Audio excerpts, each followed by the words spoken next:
Greetings, Carmen Mail here in Boca Raton, Florida at the Lynn University. And I am so privileged, over the next several months, I'm going to be traveling around the country and having an opportunity to interview a number of people, and people that I've just come to learn and get to know as not only very interesting, but in professions where they've excelled, and to learn some things from those individuals in those particular areas. And today I am so thrilled to be here in Boca Raton with Sheng-Yuan Kuan, an accomplished pianist, a staff pianist here at the Lynn Conservatory of Music. And I am so grateful that she has consented, and I wouldn't use that term because I've been very presumptuous, but anyhow, consented to have a little interview and to hopefully at the end indulge us with a bit of her expertise. So Sheng-Yuan, thank you. It is so good to be here. And I am looking forward, Betsy and I are both looking forward to having met you several years ago when we were looking at selling our home, actually. I know, Florida is that. And we're grateful though, Sheng-Yuan still lives in our area. Sheng-Yuan, tell me a little bit about what you do here at Lynn in your role as staff pianist.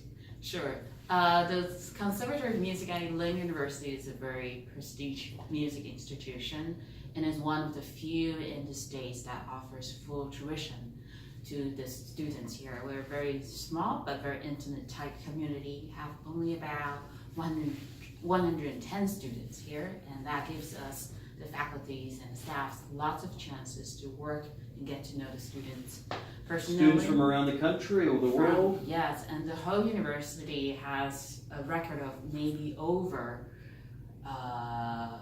50-something countries from where the students come from. So every time. Lynn University is not that large comparatively. How large is Lynn? It is about a private school of over 300 students. Over 3,000. 3,000 students. But representing 50 different countries from around the world. That's significant. I was pretty amazed too.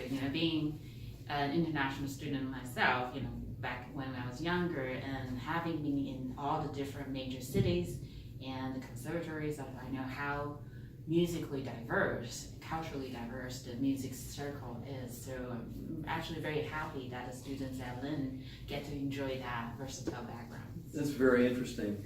Well, Sheng-Yuan, let's talk for a few moments about your background. So when did you first remember thinking, I want to play the piano?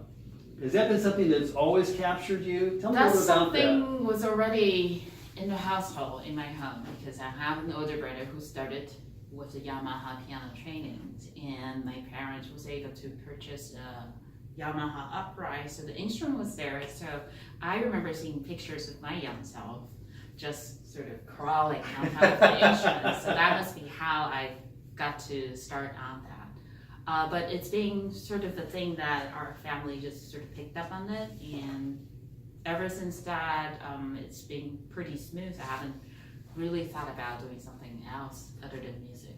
Very good. I think your brother is actually in Manhattan, plays the horn, right? The trumpet? Yes, he's a trumpet player. That is very cool. I met him as well. That's had a chance to meet That's right. And your mom. I haven't met your dad yet. We've got to work really, that out. really did make a big impression. Oh, also, I have a younger brother. You haven't met him yet.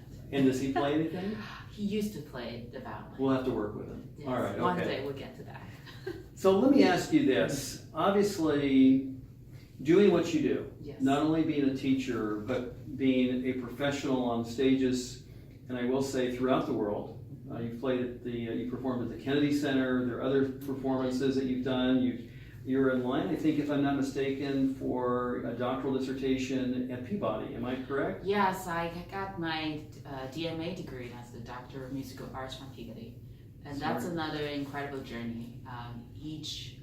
Each leg of my music education have brought and enriched my own ability to play and experiment and create music, and all the people I met along the way and the people that I know I'll get to play with. The music circle is really interesting. You get to meet so many different people, and they all have different takes towards something that's sort of ancient, but that's also modern, because we have contemporary music that's being created at the time. So it's really an interesting career. And of course, from your cultural background, from Taiwan, right? From Taiwan. Chinese, you have, talking about ancient, indeed that's true. So the breadth of Asian music, especially in your cultural framework, is significant. Yes, yes. There's never a lack of music repertoire, let's just say. I think you're right.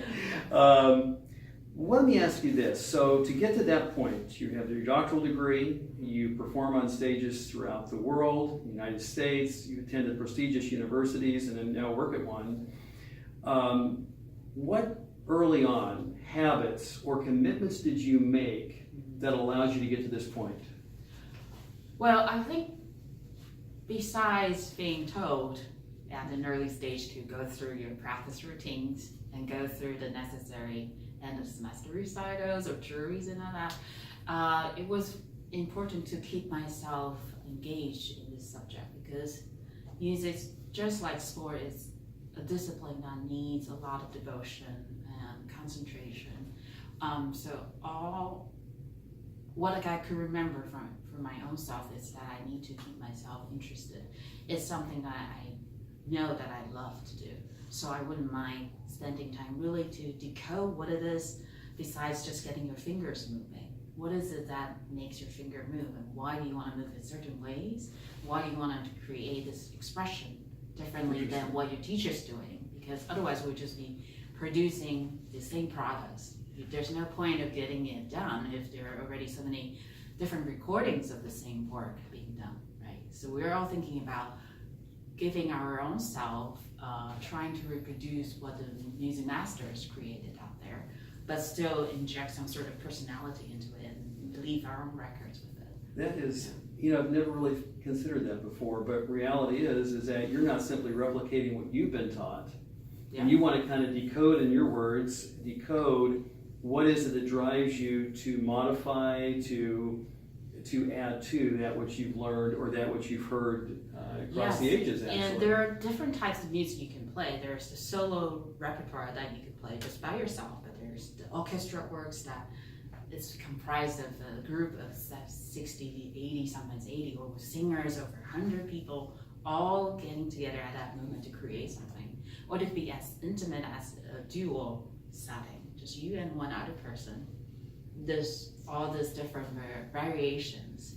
Yes, it won't be me. You and one other person, much better than me. I don't know. I haven't heard you sing. That's good. Yet. Oh, that's very good. I'm glad you. There are some things in life you can be thankful for. That is one of them. That is. And being able to produce and play with music and immerse myself in this, something that kind of really keeps my soul.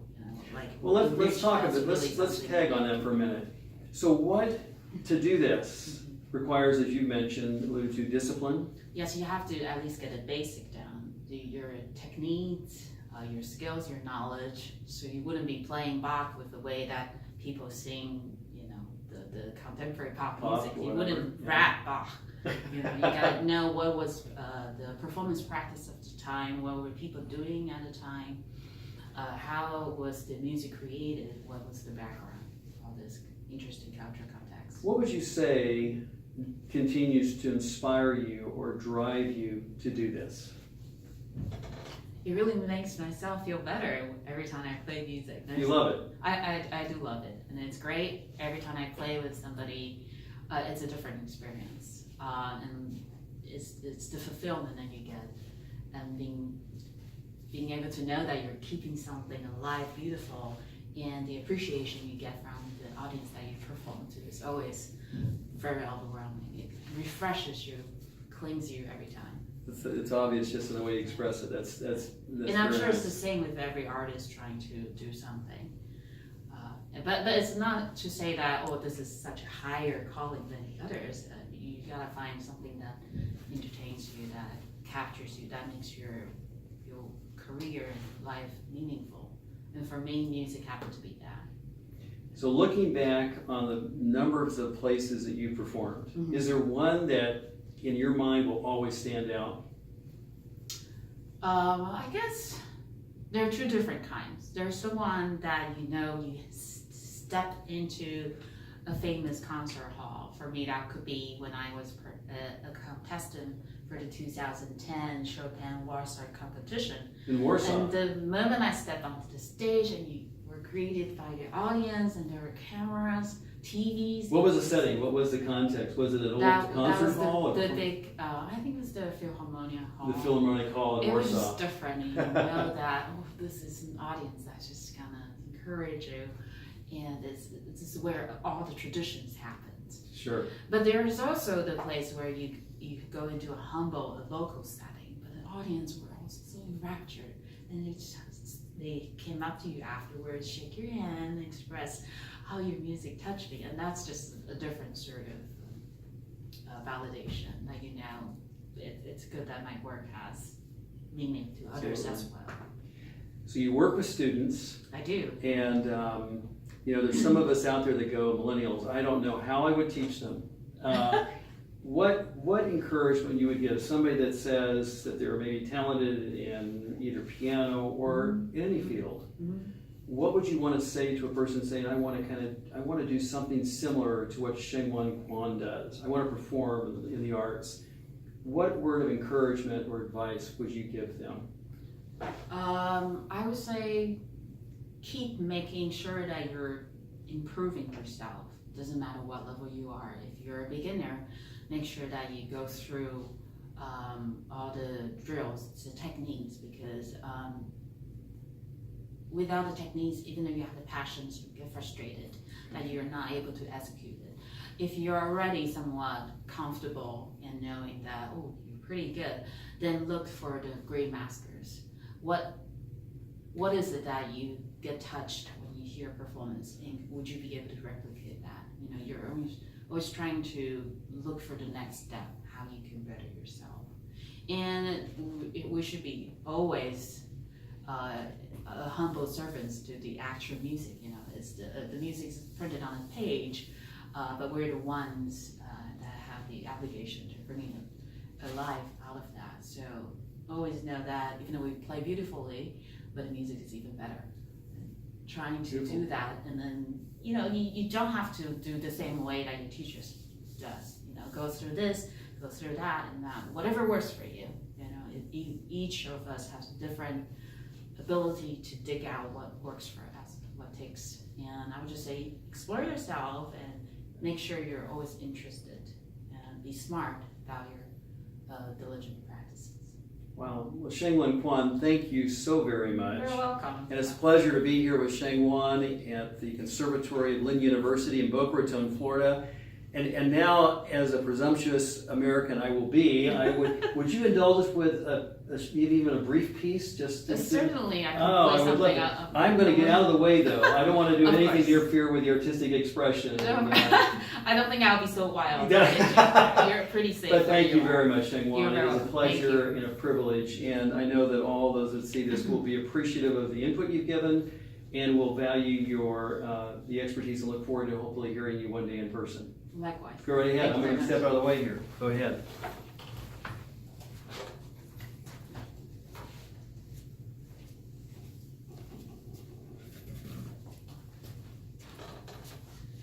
So this is the first of the 3 preludes, piano preludes, that the American composer George Gershwin wrote.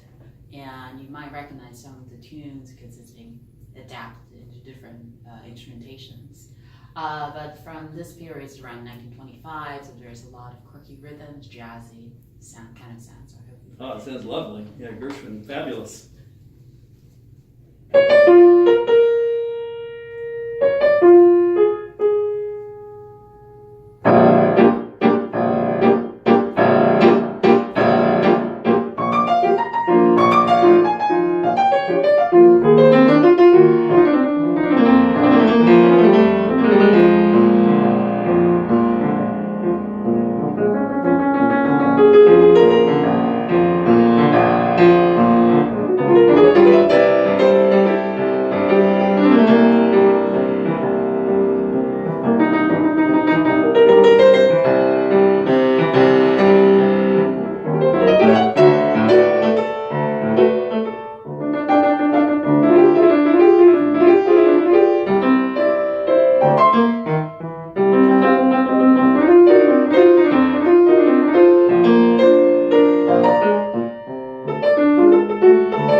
Yeah.